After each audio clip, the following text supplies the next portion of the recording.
Pero antes de ir a las mínimas y las máximas, hablar de las temperaturas que van a estar marcando esta semana y también vamos a profundizar si llueve o no llueve, vamos a ir al espacio para revisar otra vez esta imagen que probablemente muchos disfrutaron durante las últimas jornadas y que muchos también compartieron en las redes sociales.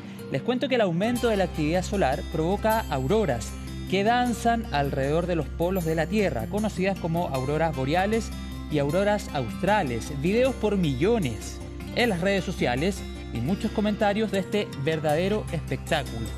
¿Ya terminó este evento?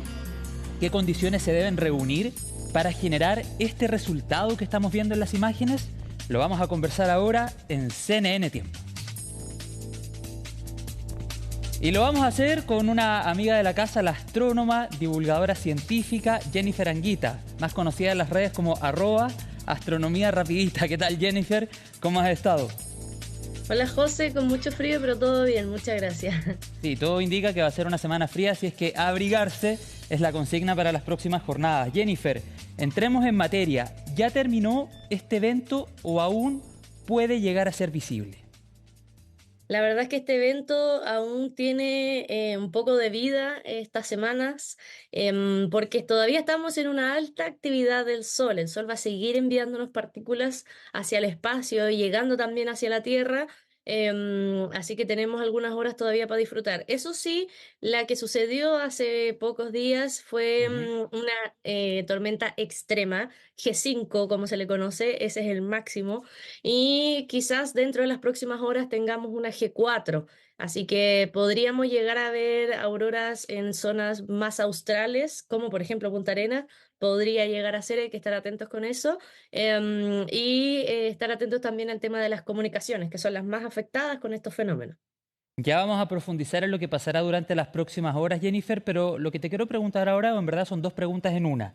Sí o sí se asocia a una tormenta solar y por otro lado, para que lo expliquemos a cabalidad, ¿qué debemos entender por aurora boreal?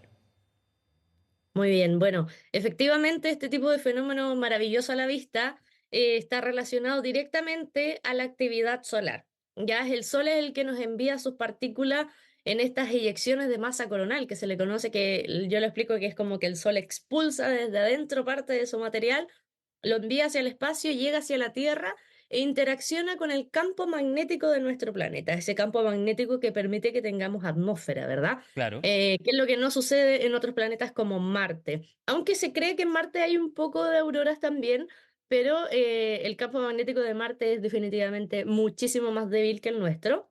Y al interactuar estas partículas del Sol con el campo magnético de nuestro planeta, provocan estos efectos luminosos conocidos como las auroras.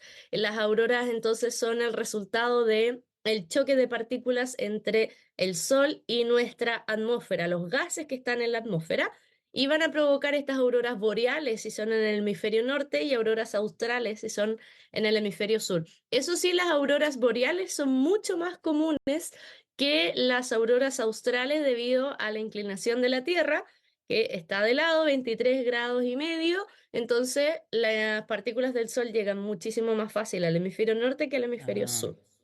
Y generalmente entonces están asociadas a latitudes más altas. Así es, y latitudes muy cercanas a los polos. Es por eso que estos fenómenos que han ocurrido estos últimos días de ver auroras boreales o australes más alejadas de los polos, o sea, a latitudes más bajas, Ujú. como por ejemplo latitudes 20, 30, respecto del Ecuador, es bastante extraño y particular porque sucede esto solo cuando tenemos eyecciones de masa coronal extremadamente extremas, como dice la palabra, valga la Tú decías redundancia. categoría 5, la más alta, pero claramente nuestro campo magnético nos protege. Y tú decías anteriormente, el campo magnético de Marte es mucho más débil. Por lo tanto, si es que Marte, por ejemplo, fuera un planeta habitado, el riesgo sería considerablemente mayor en un lugar como ese, ¿no? Así es, o sea, de hecho una de las razones que se cree por la que Marte está hoy en día desértico, sin ningún tipo de vida conocida para nosotros, es por la ausencia de campo magnético, cómo este campo magnético se fue debilitando a lo largo de los años. Así que el campo magnético es muy importante para nuestra sobrevivencia también. Y si ellos estuvieran a la distancia que estamos nosotros del Sol y recibieran la cantidad de partículas como la recibimos nosotros, definitivamente sería algo muy catastrófico para los marcianos y la gente que viviría en Marte. Claro, otro tema que sin duda es lo que más llamó la atención, los colores, Jennifer. ¿A qué se debe la diversidad de colores ante un fenómeno de estas características? Bueno, los colores no es algo aleatorio, tiene su sentido también. Los más comunes siempre son las auroras verdes, ¿cierto? Como lo vemos en las Ujú. imágenes. La gente siempre suele asociar las auroras boreales como con el color verde y es porque el color verde es por el choque de las partículas del Sol con el oxígeno que está en nuestra atmósfera, que es un 21% versus el 79% que tiene el nitrógeno, lo que la gente no siempre dice, oh, nosotros vivimos del oxígeno, pero nuestra atmósfera tiene más nitrógeno que oxígeno. Ujú. Pero el oxígeno es mucho más fácil de poder interactuar con las partículas del Sol, o sea, se perturba mucho más fácil. Por eso es que al interactuar con el oxígeno se generan estas auroras verdes. También a bajas alturas, estamos hablando de unos 100 kilómetros sobre el nivel del mar.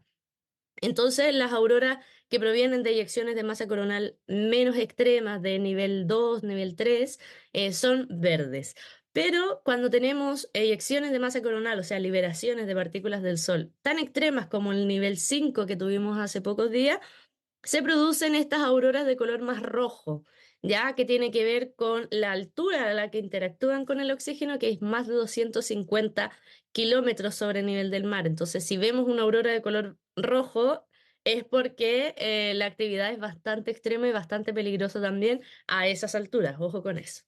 Claro que sí. ¿Y no se expone a riesgos considerables este tipo de eventos, Jennifer? Los riesgos principales están en la atmósfera o un poco más a la altura, como les decía, a 300, 200 kilómetros sobre el nivel del mar. ¿Quiénes viven ahí? Los satélites. Entonces, ellos son los principales afectados en este tipo de actividades y por ende nos afecta a nosotros en el tema de comunicaciones. Todo hoy en día depende de los satélites, la televisión, la Exacto. radio, la telefonía, etcétera.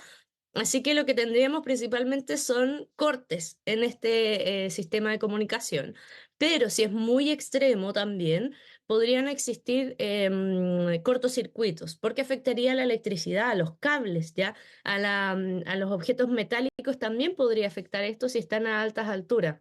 Entonces habría que tener mucho cuidado en el tema de que si hay un cortocircuito, sabemos que puede eso lamentablemente ocasionar un incendio de grandes proporciones también.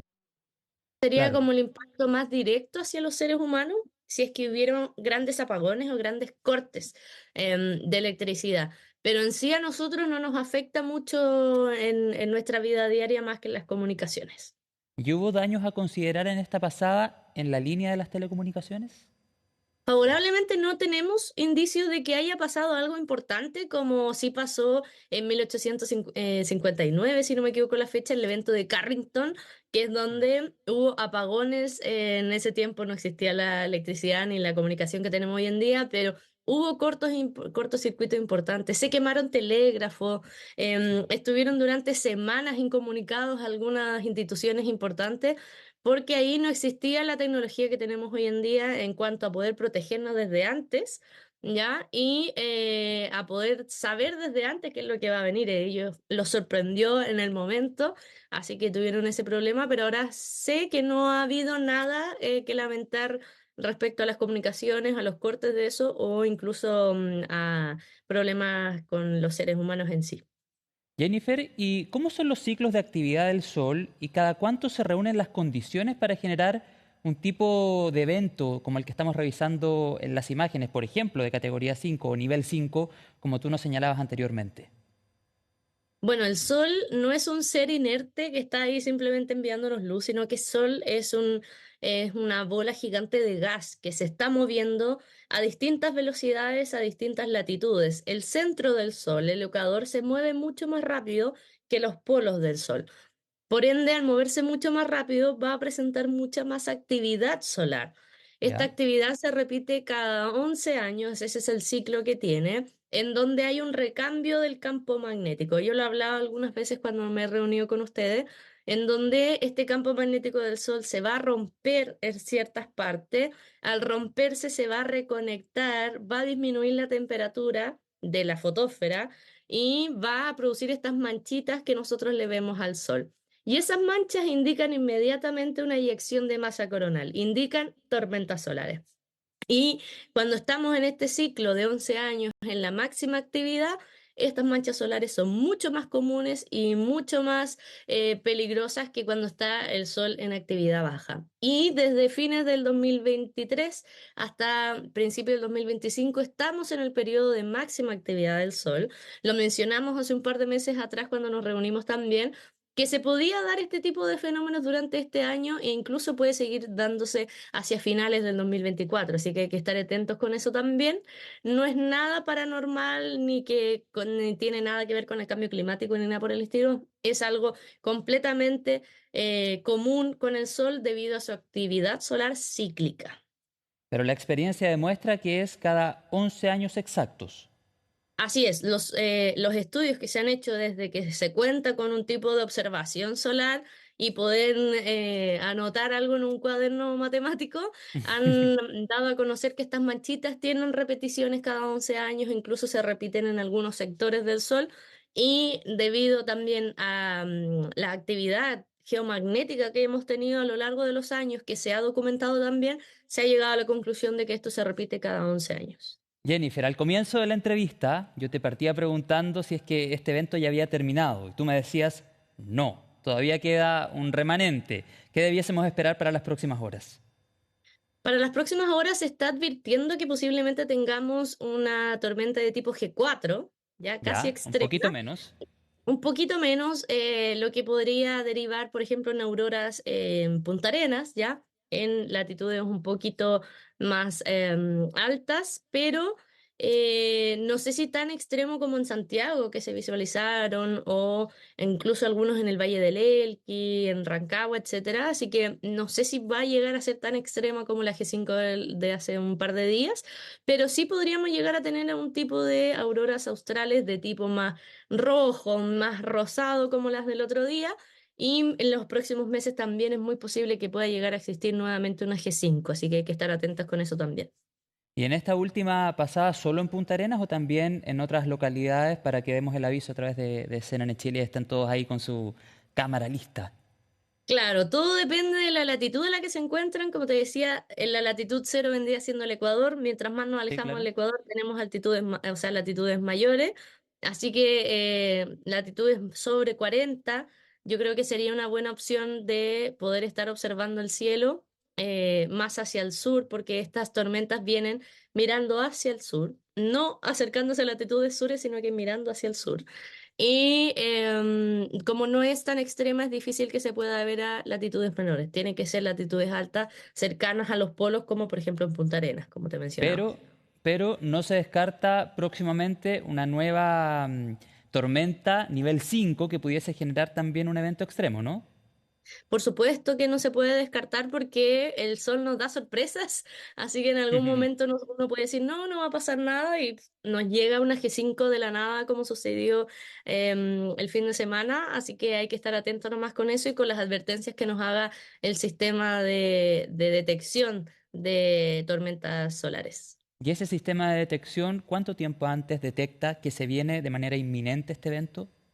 Un par de horas, debido a que estas tormentas no viajan a la velocidad de la luz, provienen del Ah, Sol, mira, pero como no es luz, sino que son partículas, es sí, masa, claro. viajan a una velocidad menor y se demora un par de horas en llegar hacia la Tierra el viaje desde el Sol hacia acá, no los 8 minutos que se demora la luz. Así que el NOAA lo detecta horas antes y lo puede advertir hacia nosotros.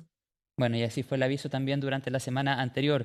Jennifer, mira, realmente imágenes impresionantes, un verdadero monumento que nos entrega el sol a través de las tormentas solares, las auroras, y así como también tenemos otros eventos sumamente fascinantes, los eclipses, hemos hablado también en otras oportunidades. A tu juicio, con tu experiencia, ¿cuál es tu favorito?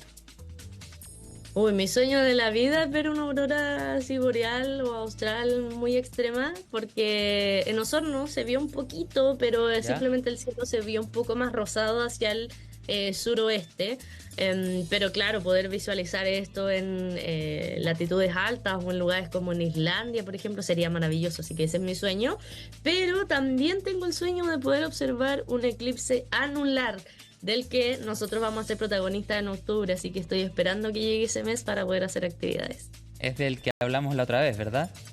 Sí, del viaje tan esperado que tenemos. Claro, bueno, pero por lo pronto y también atendiendo la distancia, tal vez Punta Arenas pueda ser una alternativa para que Astronomía Rapidita viaje y pueda disfrutar de Sí. estas auroras, al menos en este nuevo evento que viene para las próximas horas y que es nivel 4, un poco menos extremo que el que vivimos durante las últimas jornadas. Te quiero agradecer, Jennifer, otra vez la conversación. Por supuesto, hacemos la invitación a todas las personas que revivan esta entrevista en las plataformas digitales y que también encuentran más contenido en tus redes, @Astronomía Rapidita. Jennifer Anguita, muchas gracias otra vez.